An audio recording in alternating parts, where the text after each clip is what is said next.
Hey guys, welcome back to Foreman Snags Academy. I thought I'd just do this little short video to give you a bit of a tip, a bit of an insight into how I determine what repair product I'm going to use for the specific surface that I'm working on.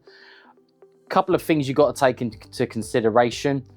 Say for instance, if we take a worktop for example, and it's a laminate worktop, if you're doing a pan burn repair, generally it's a lot bigger than most chip repairs, etc. But you've got to take consideration that they've lifted that pan off and stuck it down on the surface. So we have two methods of repairing laminate worktops, and that is your hot wax and your two-part filler.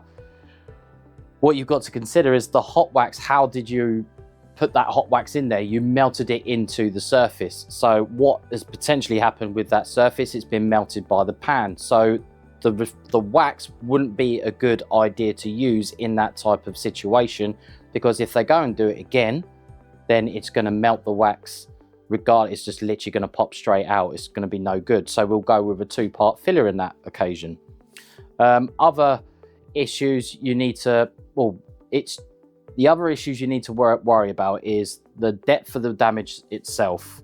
If it's really, really deep, you have to go with a feel. You can't just use a hot wax if you can use a hot wax as a method for that surface. There is some surfaces where you're just going to have to use the two-part fillers because that gives you a better base to go by. You also got to take into consideration whether it's on a floor tile, whether it's a high traffic area, footfall. You've also got to take into consideration what materials the homeowner uses to clean the surface with.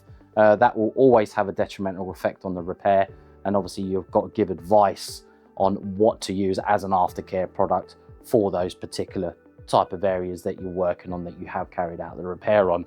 So it's basically, you need to just be aware of your environment that you're working in and determine what would be the best solid method to carry out the repair in. You'll have plenty of options on what to use, but you've got to determine, take everything into factor and put that into play basically before you choose your materials, what to use. I hope that helps.